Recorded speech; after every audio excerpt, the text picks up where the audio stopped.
Dare I say, welcome to Paris. This is not your hometown. Nope. But thank you for making it all the way out from Dubai. Yeah, especially for you. Especially for us. So this is Floor Bleeker. Welcome to Paris. We closed the last panel discussion with what's your cheapest distribution channel? What would be your answer?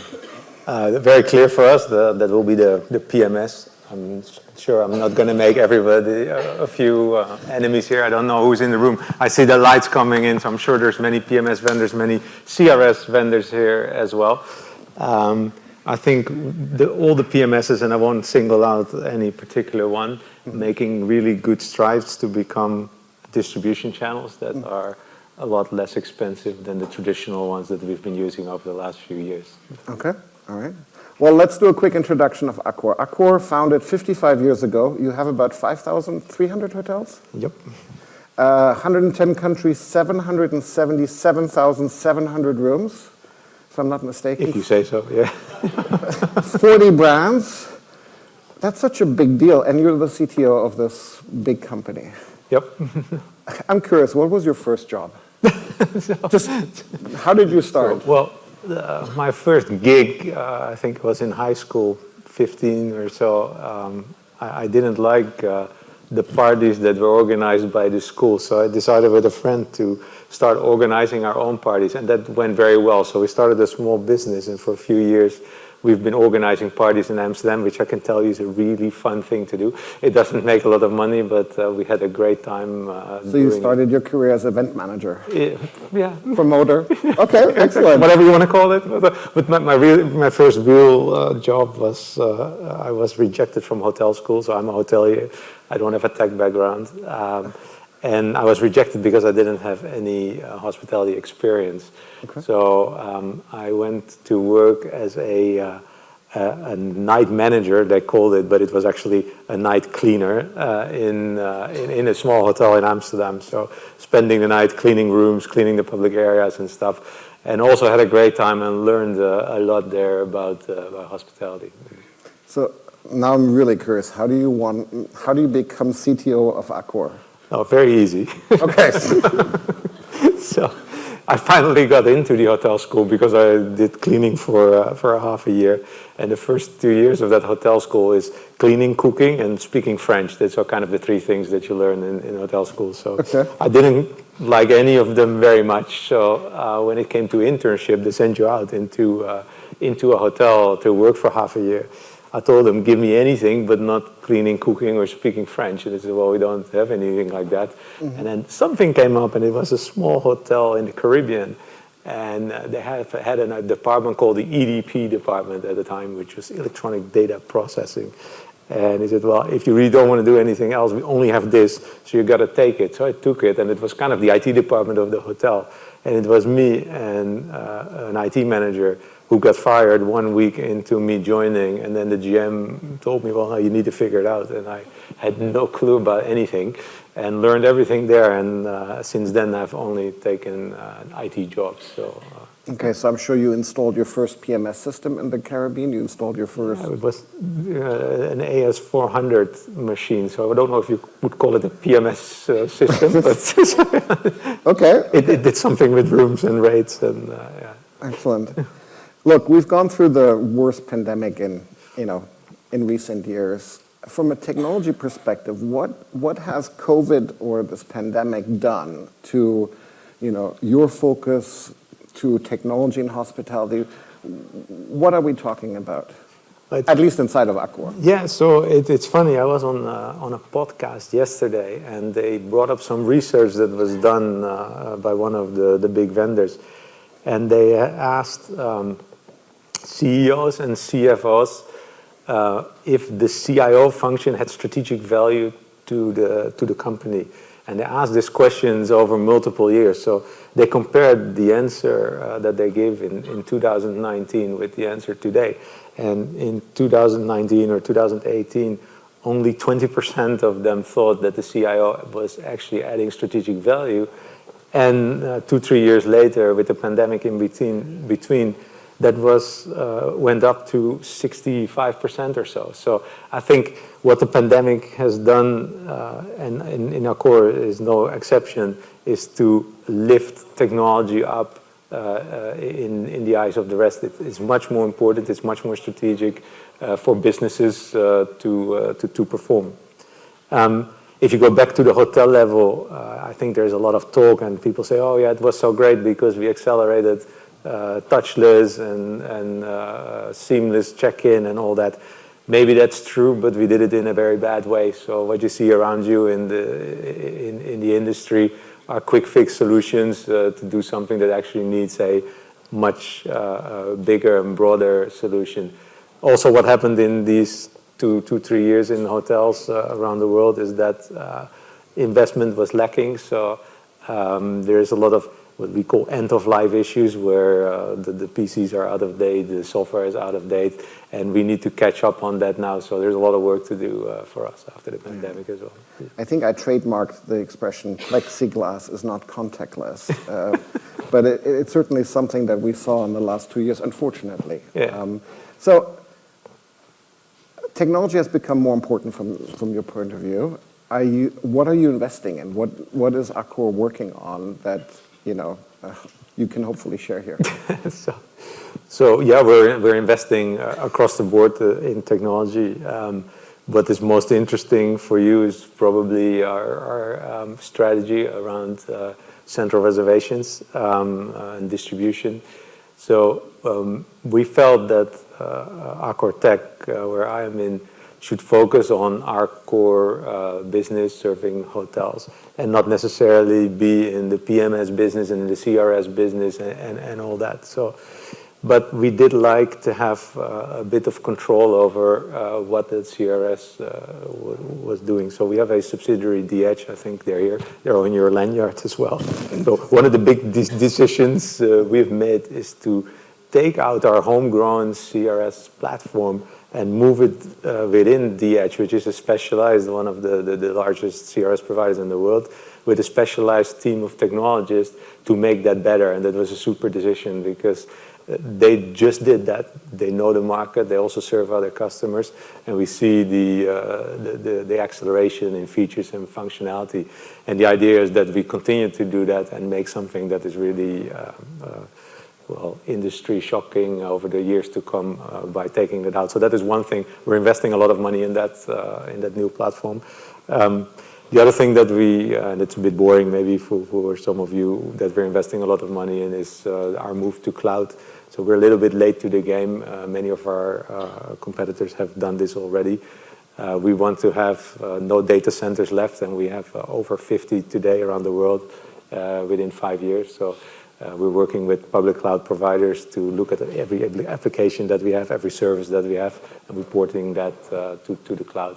There's many other things that we're doing, but you ask where we put most of our money. I think those two are... those two areas are the bulk of the investment. Yeah. That's so interesting. Many of us in this room are familiar with TARS, so I assume that is going away. So no, TARS is now managed and operated by DH, and they are merging that within the DH platform. So hopefully, I don't know if they're here, they promise us very soon it will be in one platform, and we can benefit from both features and functionality. Yeah. Before COVID, the industry was talking about how do we make travel sustainable. Some of that has, stopped happening, but I'm curious from an Accor perspective, what will it take, in your opinion, to make hospitality zero emission capable, even if that's possible? But is that something you guys are working on, thinking about? What's your opinion? Yeah, absolutely. So first of all, if you look at sustainability, it's very big. And carbon neutral, is it just a hotel during the stay of the guest, or are we looking at the ecosystem as a whole? Obviously, if people have to fly a long way to stay in your hotel, it's not very eco-friendly. But what we do in Accor, we've made a commitment that by 2050, the entire portfolio of Accor is carbon neutral within ourselves. And we have a plan to execute that. And every year there are milestones that we need to meet. And it's not easy at all. So we've appointed Brune Poisson. She's our Chief Sustainability Officer, part of the executive committee. That was the first step, and now she put programs in place in order to reduce that carbon footprint.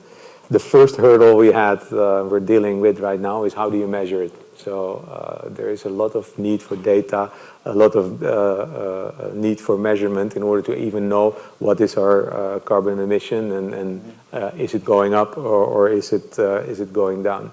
So we're doing that, and then we put measures in place like energy management systems, EV charging. There's many others that we do that we put in the hotels. In the industry, what I found is difficult is to do something in so many hotels at the same time, and especially because they're not our own hotels, they're either managed or franchised. So you have to negotiate with a lot of people in order to get this done. So what we're putting together is a sort of a OPEX model where we work with green funds to put the funding for those big systems that you need to do proper energy management, for example, together, and then sell that to the hotel as a service, so they can enjoy the savings while they're paying off the system. Makes sense. Talking about sustainability, we talked about the metaverse earlier today, and virtual reality and the ability to digitalize the hotel. What do you think the metaverse means for hospitality? Are you guys playing around in that? What's your opinion on that? Okay, I love the metaverse, and we've been experimenting quite a lot over the last year. So we had our first XCOM meeting in the metaverse about half a year ago. It was really funny. Was that with Mark Zuckerberg in the background? No, he was not there, but Sebastien was there. I don't think he enjoyed it very much, wearing the thing and everything. But we had a lot of fun. We didn't get much done during the meeting, but it did show us that there is real potential there. So it's funny to turn into an avatar, and it's really funny to look at each other. But after a while, suddenly you're having a conversation with someone, and you have something on the board behind you, and it starts to feel like a real meeting. And if you then imagine people sitting in other regions or other countries, it's much better than a traditional Zoom meeting. So I think meetings is an obvious one where we can do a lot with the metaverse. Then the other things where we are experimenting with is the stay before the stay. So if you want to experience a hotel or an event room like this before you actually go there, it's a great way to walk around in it and get a real feel of what it is like when you're there. And then we're doing some NFT things, some blockchain experiments as well, but nothing really concrete. Now, when this is going to be really something, I think, is when the equipment becomes smaller and easier to use. And you can even imagine that there are other senses than just sound and vision that are being stimulated, like maybe there's smell, maybe there's taste.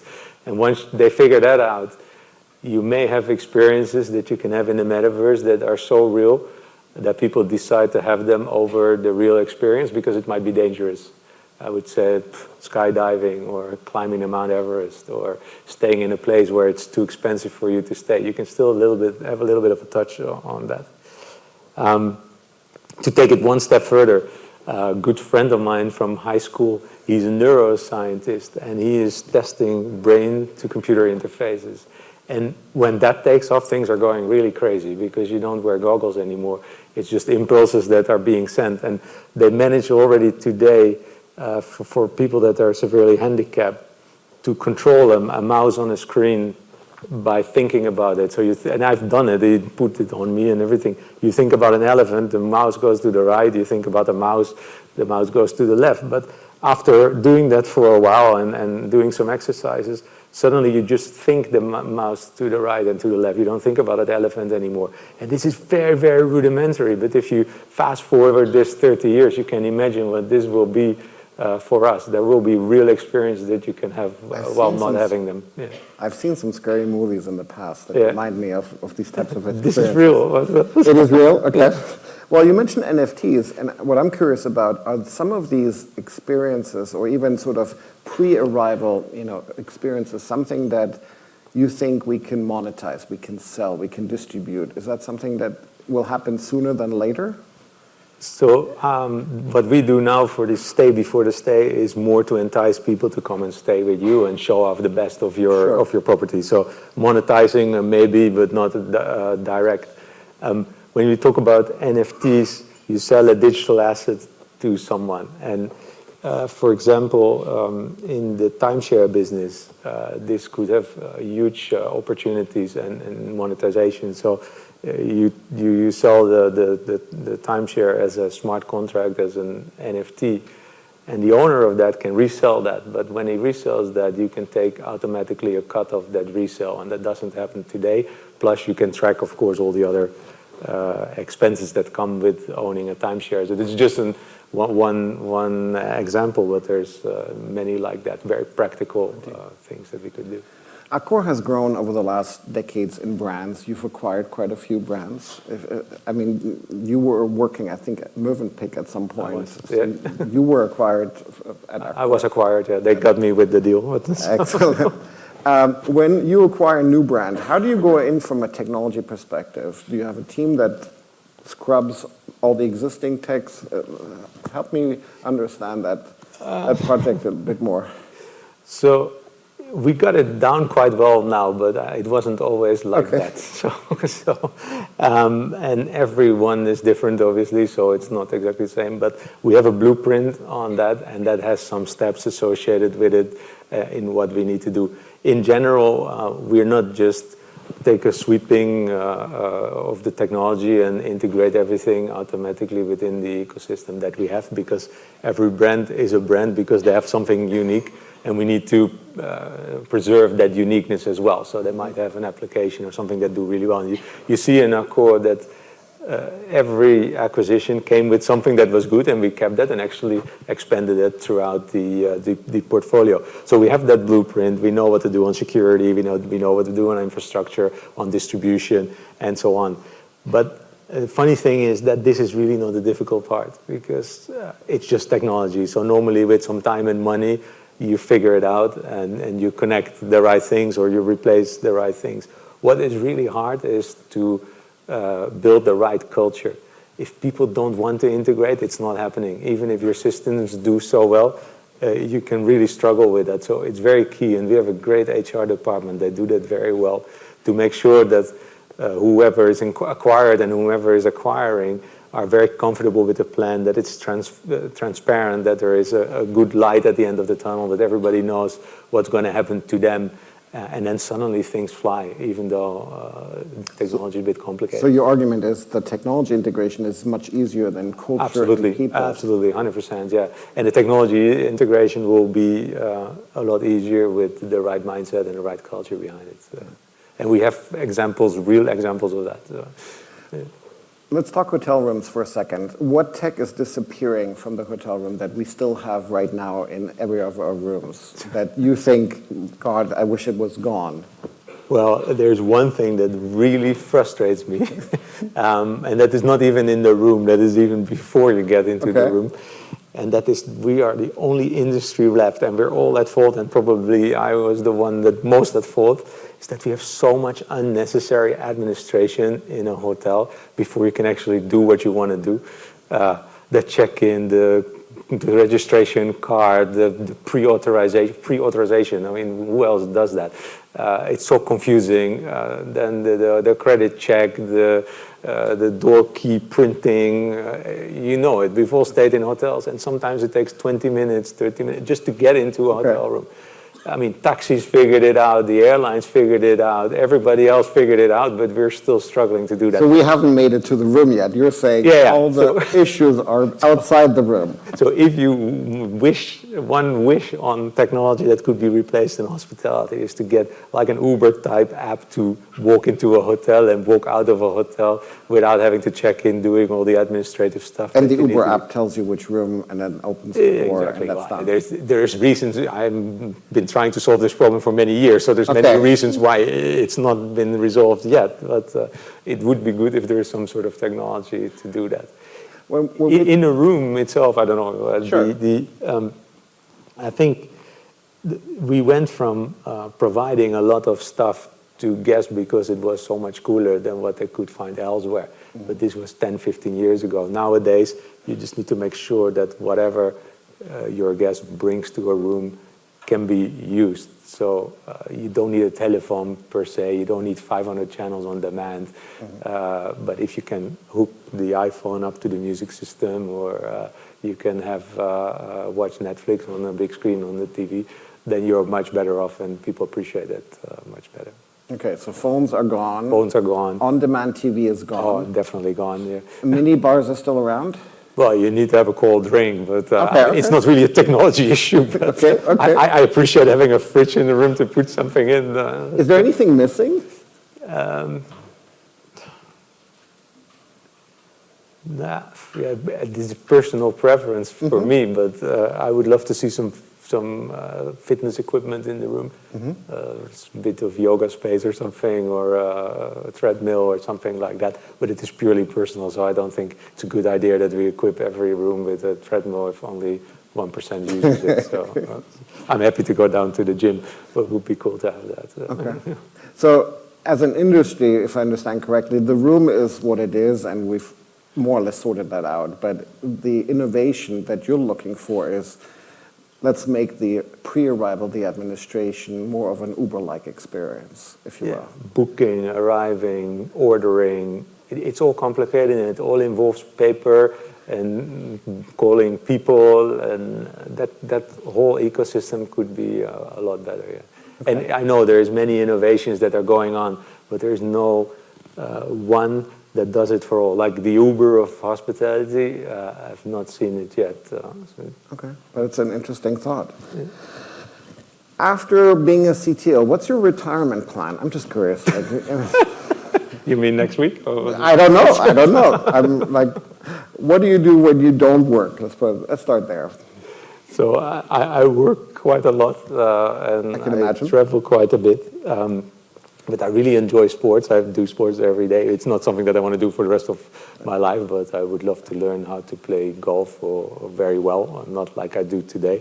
I love spending time with my family, cooking and dining with them. I like traveling for leisure very much. Okay. For business, not so much, but for leisure, it's great. So, but that is like everybody, I guess, that has free time.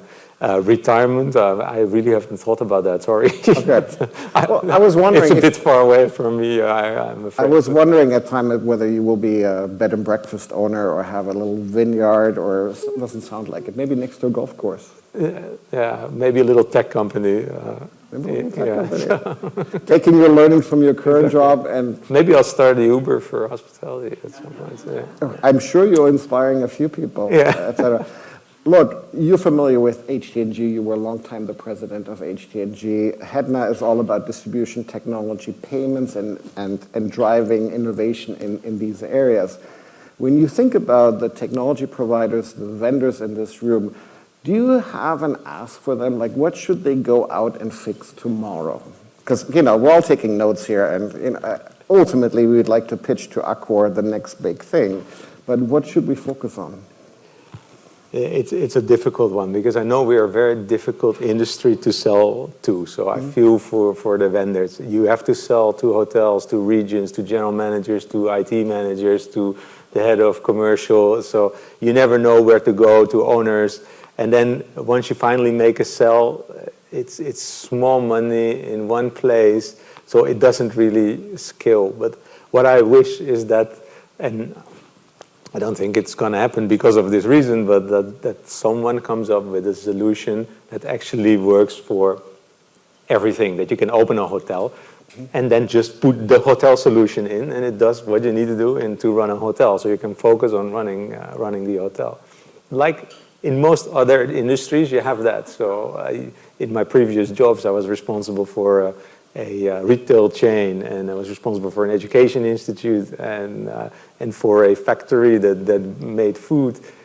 And for all of them, they had two systems. They had a CRM and an ERP, and that did everything for them. And then you come to hospitality, we have 75 different systems to do all that, what they do in the other industry with 2. So I think my one ask is one of the big ones to stand up and come up with something that can actually replace 75 systems. Yeah. Okay. And then we can focus on those differentiators and not on integrating this with that and 5,000 channels and all complicated. It's good for me because I have a job because of it, but it would be so nice, much nicer if we can just buy something that works. Well, that was going to be my next question. At HTNG, in your past, president role, HEDNA to a certain extent, we talk a lot about standards and establishing standards to scale integrations, to scale connectivity. From your experience, are standards helping innovation or are they slowing things down? No, I think there was a very good place for that, and it was very necessary because everybody used different protocols, different standards, and this was the way computing was done back then. So there was a big need for interfaces in order to make things better, to automate processes. But nowadays, it's more about APIs talking to each other, so it's not really interfacing anymore. It's just, if you have a system, you open that up to others, so you can combine them and have something more powerful. And that is the architecture that everybody should follow, and then it becomes a puzzle, and not any more complicated integrations and interfacing. Well, look, tonight we have our evening event. If you're around, we'd love to welcome you for a drink or two at Georges on Centre Pompidou. But Floor, thank you very much for joining. Ladies and gentlemen, join me in thanking Floor. Thanks for having me.